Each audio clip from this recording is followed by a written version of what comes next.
Hey guys, we are fresh off the heels of Token 2049, one of the largest gatherings for crypto in Dubai, and we have some insights from Hikaru from Elevate Ventures. Hi Hikaru. Hey, hello, Michael. Glad to be here. Yeah, nice to see you again, and you're looking fresh as always. But I got baked in Dubai for sure. It was so hot. Man, I saw the videos and we'll put some footage. That was a really hot event. I remember like last year just like baking it out in the sun. I love crypto, but the heat not so much. So today I want to focus on five unexpected things we found from Token 2049 because like this is like a really long running series of conferences. It's a really big gathering for everyone who's in crypto. Unfortunately, I couldn't go this year, so I want everyone to be keyed in for what Hikaru saw and what was happening. So Hikaru, like first and foremost, right? I just want to ask you some questions. How was the vibe there? Yeah, so just like the weather, it was actually very hot. You can tell that there was like very overwhelming amount of positive, right? So people are building things, like actually building stuff, Uh huh. having more meaningful discussions, not just which meme coin you're buying. So I think there was a back to the basics of, okay, what utility does a coin actually have? What are we going to build together? Let's actually announce a long-term partnership, things like that. So in that sense, it was more, I would say, comforting in that it's not the height of the bull market, but it's more sensible. So Yeah. I think that's the first unexpected thing because I mean Dubai is known for extravagance, right? It's known for opulence displays of wealth, and this year it's toned down to opulence displays of development. A Yeah, that little is bit, true. right? I mean, yes, there were Lamborghinis, there were McLarens, but it's not like a whole row of them, right? It's like a couple, Right, right? More reasonable. Yeah. right, I think money being spent towards a more smarter things at the event, right. And I which is think good. smarter money's moving in, right? And I think I think that's a trend that we see throughout crypto, really. That phase of like insane products were crazy. So I think you were saying that one of the unexpected things you were discovering is people were focusing on Bitcoin too, right? Yes, in a way it's unexpected, but also not surprising because it's Dubai Token 2049. It's that season where so many altcoins are launching and people are building. So you Mm-hmm. think, right? Okay, altcoins are going to continue booming.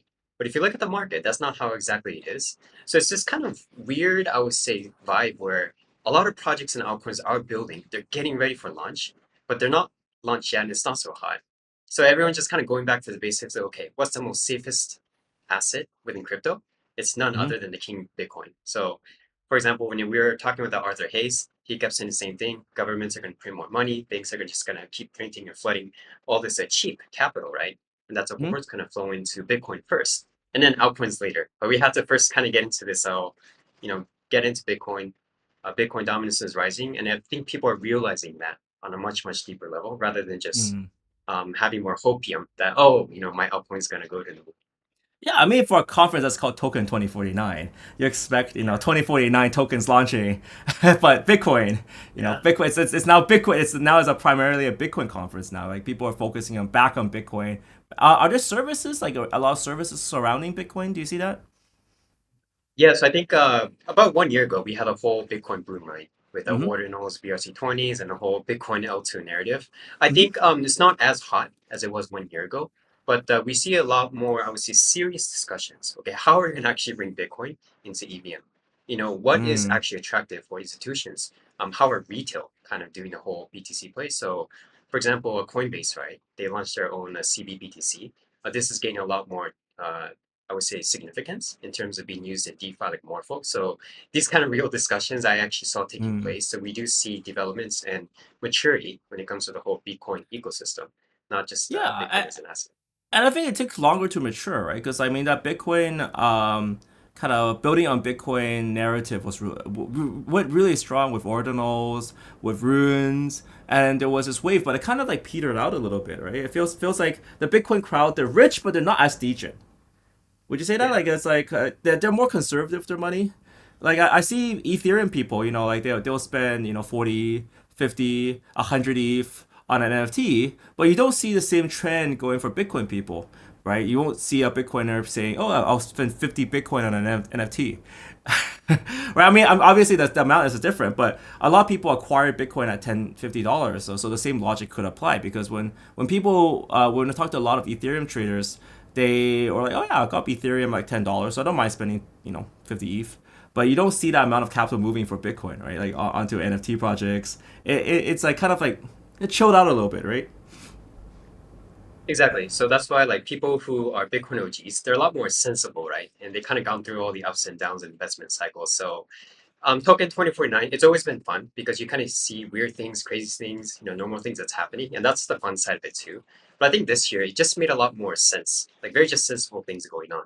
So yeah, Mm. we saw that balance, kind of, I would say becoming more noticeable in this year's token. Yeah. So it's a good thing, I think, Uh, but yeah.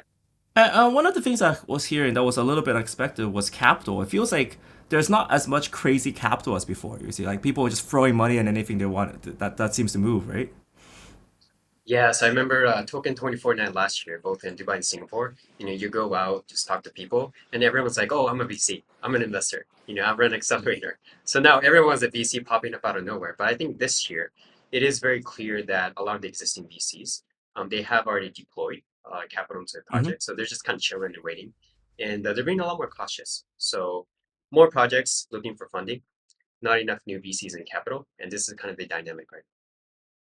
Yeah, I mean that's the way it should be, right? Projects should be dying to get money, and not investors dying to spend money. I mean that was the that was the general trend for the last like 5 to 10 years, right? Where like every investor is like, oh my god, I invested in this, and, they like a badge of honor to be investing in certain projects. Now it's like you know that now the badge of honor is like I got money, so go eat shit. Exactly. So one thing that's also unexpected is maybe last year you have like a beautiful white paper, placeholder website, and just because the Mhm. story was good, right? DeFi, meme coins, whatever, they're like, yeah, my project is valued at $50 million, and an investor will just throw money at you, right? And then good luck, TG, run moon. Right, right, right. But now, because of the dynamic where there's a lot more projects, not enough new capital, the valuations have come down significantly for projects, which is Right. good for retail as well, because at least they feel like they get a better entry point instead of coming into like 300 mil valuation, right? When all the VCs are already in. So it leveled out the playing field for retail. Right, right, right. And those ridiculous evaluations are just insane. Especially a lot of times they're just for a website. And did you see AI playing as well? Because like AI can make a beautiful website very quickly now, right? You can actually just specify some words like, oh, make this look like a $300 million Silicon Valley startup. And then do you think AI is actually playing a role in like kind of lowering the valuation space as well? Because like it's so easy to make an idea, just type it to like Vercel or like type it to Lovable or something like that. You know, website comes up, you're good to go, right? Absolutely. So funny thing is, when you have all these conversations, right, with people, before it used to be, oh, are you using AI? But now it's which AI tool are you using? For anything, right? When it comes to AI, your blurb, pitch deck, whatever it is. So I think that's a really fun thing. And then people are really like more knowledgeable about like DFAI, DFA, whatever. That's Mm-hmm, another mm-hmm. thing. No one knows how to say that acronym. So yeah, everyone's saying different things. Yeah. I've also seen RWAI as well, which is a pretty cool combination.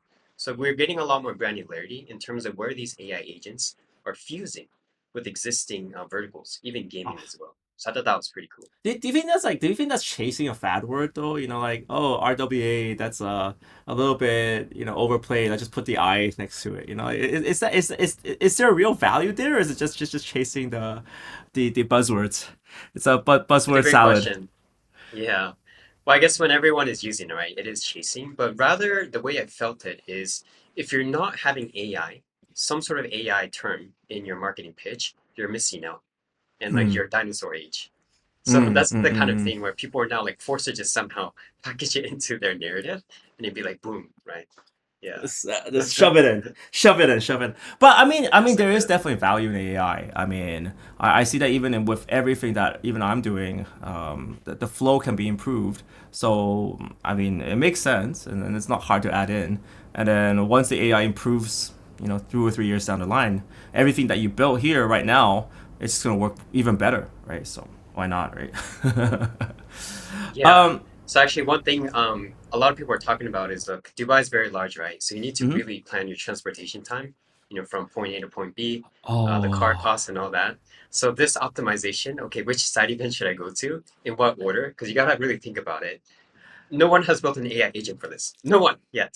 But we need That's it, a clearly. that's a million So dollar idea. That's a yeah. definitely a million If you're idea. watching They this and you're cluster it. building it, please reach out to us. Yeah. They should. Hey, you can expand that to like busy cities like Bangkok or anything like that, where like it's impossible to get from like one place to another on a car, well, under like an hour, right? So hey, your event space optimization. That's a great plan. So what are what's kind of like some hot topics, expected, unexpected. What are some hot topics from here? Yeah, so another major theme that I wasn't expecting, but I heard a lot of people talking about it, is back to what we used to all love, gaming, right? GameFi gaming is not as hot anymore. I know we had a Hmm. couple good games launched, but it's not like the GameFi play turn days anymore. However, I went to besides Token 2049, there was a Sui base camp, so Uh a huh. conference dedicated for Sui, and they Hmm. announced and really was showing their handheld portable gaming device. So it's called the Sui Play 0x1, and they can play all kinds of PC games. And like it was just really there, right? Making it more seamless for anyone to just hop in and play. So I feel that the gaming narrative is coming back, but in a way where the Web3 component, the confusing tokenization part is kind of invisible to the user, but they're still bringing back the core elements of like rewards and gamification Mm. into something that makes more sense long term. So I think that was something I did not expect, but it was definitely there, loud and proud. There's a different angle to attack gaming. I think that's interesting, because I mean the problem with gaming is that like you feel like it should mix. You feel like it's a perfect solution to a lot of gaming's problems because I mean, if you come from old school gaming, there was lots of problems with your dealing with a virtual world, and there's item cloning, item duping, and blockchain 100% solves that, right? But there's also a current generation move for gaming that's moving away from item ownership, moving away from this kind of like keeping your virtual assets and tradable assets. So I feel like gaming it definitely needs a different angle to approach it because the end fact, and I talked about this in a lot of talks, is that fucking players hate blockchain. The moment they Yeah. see it, they want to run away, right? And gaming this year, these few years have been suffering from kind of like a lack of new titles and stuff like that, and it's a very hard industry to break into. So I feel like taking that different approach might work. Who knows, right? That's interesting. I Yeah. definitely didn't expect them to go into hardware. Like hardware Yeah. seems to be like, yeah, it's an interesting play. Yeah, so I thought the same exact thing, right? Because what happened with Play to Earn was okay, these developers who are not even gamers because they're in it for the token, they create this game with graphics from like the 1980s, and then they launch a token. They're like, hey, play my game, which sucks. You can only play my game to earn. But what I saw with the gaming is, which is why I think it might work long term, is you take all of these existing games out there, right? PC, mobile app store, and as like a middle layer, you can play your game, launch it on my app, and then you can earn rewards. Because the Mm. way I can reward you is by collecting, data from you, right? Anonymous. Like how much do you play, what games do you play? But it's not limited to just some crappy games. It's open to all of the existing games out there that are actually fun. So I saw this kind of sense coming back into what could a GameFi evolve into. That could work. Because I mean, I think people are starting to realize how hard it is to make a good game. It's not just about good graphics. I think that was the misconception of 2020. And like, I was like screaming top of my lungs, like, "Hey guys, it's just not about the graphics." And then everyone's like, "Oh, we have Fortnite style graphics." Okay, you're still not gonna be Fortnite, like buddy. It's more than that. It's about gameplay, It's and hard. players are very Yeah. sensitive to that, and most people don't realize that. But anyways, so yeah, so that's kind of cool. That's kind of cool. The last thing I want to talk about is the altcoin season, right? Because everyone's interested, like when is the altcoin season gonna be, and what's your kind of vibe and take on that? Yeah, so it's one of those things where psychologically, right? If you look at every bull and bear cycle, these boring long times where we're kind of winding up to make Hmm. that bigger wave just feels so long, right? Because everyone's waiting for it, everyone's building, everyone's kind of delaying their launch. So I was talking to Arthur Hayes about this, like almost the same question. And his take is that essentially these central banks have to print a lot more money. If the Fed has to lower interest rates to create that kind of risk on environment where Mm. cheap money does flow into Bitcoin and then into altcoins. Because if you look at the previous two major alt seasons, I'm not talking the small ones, but the major ones, it always happened in a risk on environment when interest rates are low, and then all these central banks across the world were printing massive amounts of money. Now, here's the good thing, right?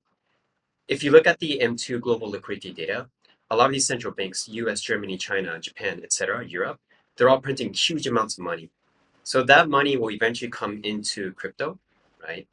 And eventually the Fed or Powell will be forced to lower rates because Trump is just on his ass. So Mm. once that happens, we don't know exactly when, we will get the altcoin season. But it's just very clear that we're not in that same, environment where people are willing to be more risky, right? And putting it into 100x altcoins. I mean, that makes a good point. It's about having the kind of a macro environment, right? Basically, it's almost like putting all the puzzle pieces together. Like, okay, here, interest rates, all right, money printing flows into Bitcoin. Yeah, it connect everything together, and once everything's together, boom. All right, the altcoin season map is here, guys. Let's fucking go. Exactly.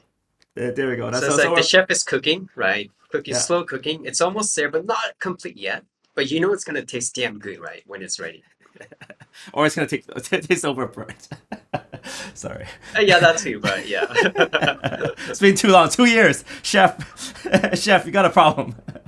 But anyways, Yeah. there's a lot of footage we're going through. Hikaru's got a lot of great interviews, so I'll put a link to his channel and everything that's going on.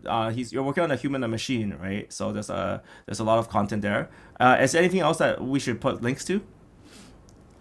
Yeah, so again, we spoke to experts like Arthur Hayes, Yasu, even a SUI executive. So I'm by no means an expert, but we did talk to the people who can provide more insights. So feel free to check that out because they say a lot of good things, right? Which can help you with your altcoin or crypto journey.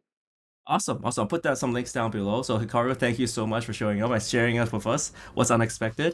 It was a great time, and I hope, yeah, I actually feel like it's good to have some insights. I hope you can come more on the channel to share some insights with us. Yeah, of course. And I think just one last thing is if you've been in crypto, I know it's not the easiest thing, but don't be too bearish and leave because the bull market is not over.